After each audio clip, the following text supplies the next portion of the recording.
আসসালামু আলাইকুম, স্বাগত। সব অনেক ভালো আছেন। এন্ট্রি লেভেল বাজেট রেঞ্জে হেলিও নিয়ে আসলো তাদের নতুন একটি ফোন, হেলিও 40, অর্থাৎ এই মোবাইলটা বাজেট হিসাবে মানে যে প্রাইসে এই ফোনটা এসেছে সেই হিসাবে 108 মেগাপিক্সেলের ক্যামেরার পাশাপাশি 8 GB RAM, 128 GB storage variant দিয়ে ফোনটা আমার কাছে সত্যি কথা এখন পর্যন্ত বেশ দুর্দান্ত লেভেলে লেগেছে।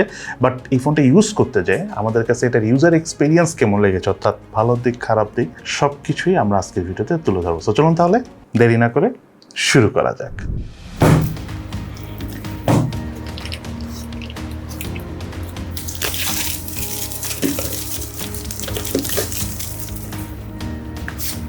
মোবাইলটার বক্স কন্টেন্টে রয়েছে ইউজার ম্যানুয়ালস, সিম tray ejector, soft plastic back cover, earphones, 18 ওয়াটের charger, USB Type-C charging cable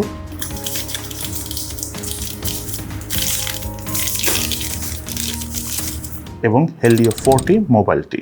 এই ফোনটির ডিজাইন এবং আউটলুকের কথা বলতে গেলে বডি ফ্রেম এবং ব্যাক প্যানেল দুটোই পলিকার্বনেটের তৈরি, তবে আউটসাইডে বা ফোনটা হাতে নিয়ে দেখতে আমার কাছে বেশ ভালো লেগেছে। আর একটা সত্যি কথা বলতে এই ফোনটার যেই বডি ফ্রেমটা রয়েছে সেটা বেশ উন্নত করা হয়েছে। হেলিওর যে আগের ফোনগুলো ছিল তার থেকে এটার বডি ফ্রেম বেশ ভালো বা বেশ উন্নত লেভেলের আমার কাছে মনে হয়েছে। তার পাশাপাশি যে বাটনগুলো রয়েছে সেগুলো প্রেস করে আমার কাছে মনে হয়েছে যে নর্মাল হেলিও যে ফোনগুলো আমরা আগে ইউজ করেছি তার থেকে এটা বেশ উন্নত মানের। যাই হোক, এই ফোনটার ডিসপ্লেটা হলো 6.67 ইঞ্চি সাইজের এবং মোবাইলটার থিকনেস হলো 8.54 মিলিমিটার এবং ওয়েট হলো 200 গ্রাম। দেন এই ফোনটা আমরা একটু আগে বলেছি যে 6.67 ইঞ্চি সাইজের এবং ডিসপ্লেটা হলো IPS LCD প্যানেল ডিসপ্লে, আরও রয়েছে 90 Hz রিফ্রেশ রেট এবং ডিসপ্লে রেজুলেশন হলো 1604/720 পিক্সেল, পিক্সেল ডেন্সিটি হলো 264 PPI এবং ফোনটা আউটডোরে সানলাইটের নিচে আমরা মোটামুটি কমফোর্টেবল ভাবে ইউজ করতে পেরেছি এবং কোনো ধরনের কোনো লো ব্রাইটনেস জনিত প্রবলেম আমরা এই ফোনটার ডিসপ্লে থেকে পাইনি আউটডোরে ইউজ করার সময়। সেই সাথে ফোনটার ডিসপ্লে ঠিক উপরে সেন্টারে রয়েছে পাঁচর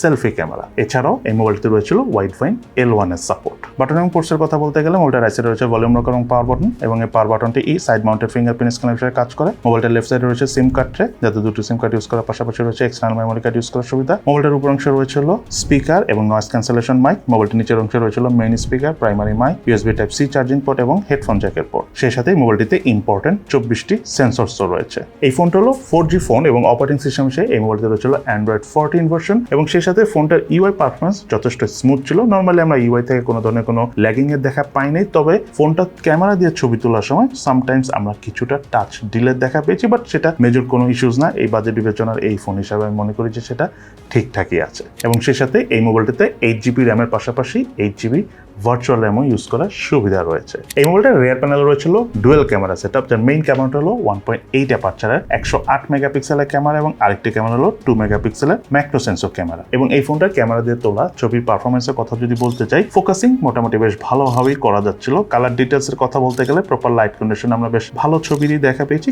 সামটাইমস কিছু ছবি ওয়াশড আউট করে ফেলতেছিল, সেটা ঠিকঠাক আছে বাজেট বিবেচনার ফোন হিসেবে। তার পাশাপাশি পোর্ট্রেট মোডে ডাইনামিক রেঞ্জ বেশ ভালোভাবে কভার করে এবং এজ ডিটেকশনও ঠিকঠাক আছে। সেই সাথে মোবাইলটিতে হাই 1080p 30 fps এ ভিডিও শুট করার সুবিধা রয়েছে আর ভিডিও ক্যামেরার পারফরমেন্স অ্যাজ ইউজুয়াল এই বাজেট রেঞ্জের অন্যান্য ফোনের মতোই। দেন এই মোবাইলটার ফ্রন্ট ফেসে রয়েছিল 16 মেগাপিক্সেলের সেলফি ক্যামেরা। সেলফি ক্যামেরার পারফরমেন্সের কথা বলতে গেলে কালার ডিটেলস মোটামুটি বেশ ভালোভাবে ধরে রাখে ছবি তোলার সময়। ইনফ্যাক্ট পোর্ট্রেট মোডেও আমরা ডাইনামিক রেঞ্জ বেশ ভালোভাবে কভার করতে পেরেছি এই ফোনটা সেলফি ক্যামেরার ছবি তুলে। এজ ডিটেকশনও ঠিকঠাক আছে। ইনডোর আউটডোর দুই সাইডে আমরা ছবি তুলে মোটামুটি কালার ডিটেলস আমরা এই ফোনটা সেলফি ক্যামেরাতে বেশ ভালো পেয়েছি এবং তার পাশাপাশি এই ফোনটাতে ক্যামেরা টু API সাপোর্ট নেই, সো আপনি চাইলে ইন ফিউচারে এই মোবাইলটাতে ম্যানুয়াল ক্যামেরা অর্থাৎ Gcam ইউজ করতে পারবেন না। দেন এই মোবাইলটার স্পিকারের কথা বলতে গেলে ফোনটার ডুয়েল স্পিকার থাকার কারণে সাউন্ড যথেষ্ট লাউড ছিল। তবে আরেকটা ইন্টারেস্টিং বিষয় হলো ভলিউম 100% করার পর যদি আপনি আরেকবার প্রেস করেন তাহলে 200% পর্যন্ত এই ফোনটার ভলিউম প্রোভাইড করে। বাট একটা বিষয় হলো 70 থেকে 80% ভলিউমে এই ফোনটার স্পিকার থেকে আমরা ক্লিয়ার সাউন্ড শুনতে পেয়েছি। 100% বা 200%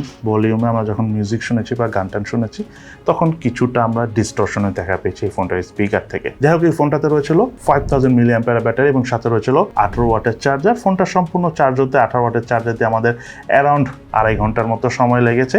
তবে একবার চার্জ করার পর এই ফোনটা আমরা অল ইন অ্যাবাউট প্রায় 1.5 দিনের কাছাকাছি ইউজ করতে পেরেছি বেসিক ইউজ করে। তার পাশাপাশি যখন আমরা এই ফোনটা অনেক হেভি ইউজ করছি তখন এই ফোনটার এত বড় ডিসপ্লে থাকার পর আমরা স্ক্রিন অন টাইম অর্থাৎ চার্জ ব্যাকআপ পেয়েছি 5 ঘন্টার মতো।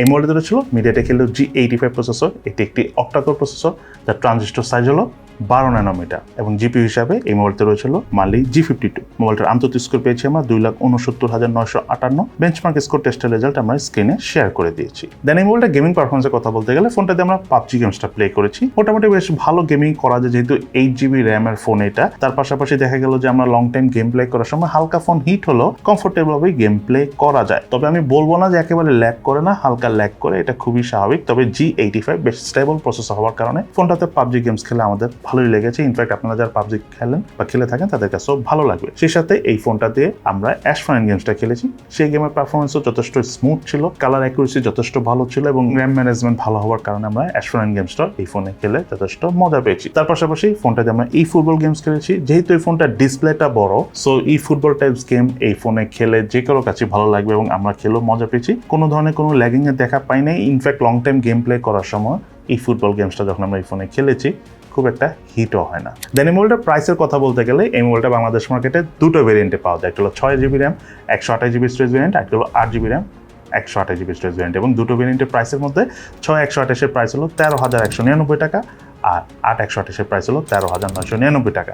প্রাইসিংটা আমার কাছে টেকনিক্যালি খুব ভালো লেগেছে। স্পেশালি যেটা বলতে চাচ্ছি সেটা হলো সবগুলো কোম্পানির আমরা খেয়াল করে দেখেছি যে যেটা বেস ভেরিয়েন্ট থাকে সেটা খুব ভালো কম প্রাইসেই থাকে, বাট একটু বেশি, মানে 2GB র্যামের জন্য দেখা যায় 3-4 হাজার টাকা বেশি নিয়ে থাকে। বাট হেলিও এই ফোনটাতে 2GB র্যামের জন্য মাত্র মনে হয় 800 টাকার মতো বেশি নিয়েছে, যেটা আমার কাছে খুবই ভালো লেগেছে এবং তার জন্য আমি হেলিওকে থামস আপ দিব। যাই হোক, প্রাইস, স্পেসিফিকেশন সব কিছু নিয়ে তো আলোচনা করলাম। এবার জন্য আমরা জেনে নিই এই ফোনটার কি ভালো দিক এবং খারাপ দিক আমরা পেয়েছি। প্রথমে যদি এই ফোনটার আমি ল্যাকিংসের কথা বলি, সত্যি কথা বলতে বাজেট বিবেচনা এখন যেসব ফোনগুলো পাওয়া যায় সেই হিসাবে এই ফোনটার আমি অনেক বেশি ল্যাকিংস পেয়েছি আমি বলবো না, বাট দুইটা বিষয় আমার কাছে ল্যাকিংস মনে হচ্ছে। তার মধ্যে একটা হলো ফোনটা বাজেট হিসাবে যদি ফুল HD+ রেজলিউশনে আসতো তাহলে best of the best deal হতো। আরেকটা বিষয় হলো ফোনটার ক্যামেরা সেকশনে ক্যামেরাতে ছবি তোলার সময় কিছুটা টাচ ডিলের দেখা পেয়েছি, সেটা যদি না থাকতো তাহলে আরেকটু ভালো হতো। বাট এগুলো যদি আমি বাদ দিই, এই ফোনটা কিন্তু অনেক বেস্ট সাইড রয়েছে। তার মধ্যে নাম্বার 1 হলো এই ফোনটার ডিসপ্লের কোয়ালিটি কিন্তু যথেষ্ট ভালো। ফুল HD+ হলে তো অনেক বেশি ভালো হতো, বাট স্টিল অনেক ভালো। চার্জ ব্যাকআপ আমরা অনেক ভালো পেয়েছি, 90Hz রিফ্রেশ রেট রয়েছে। তার পাশাপাশি গেমিং পারফরমেন্স আমরা অনেক ভালো পেয়েছি, বিকজ এই ফোনটাতে যে প্রসেসরটা ইউজ করেছে MediaTek Helio G85, একটু পুরাতন হলো, এটা কিন্তু যথেষ্ট স্টেবল একটা প্রসেসর। সো গেমিং পারফরমেন্স নিয়ে আমাদের কোনো কনফিউশন নাই।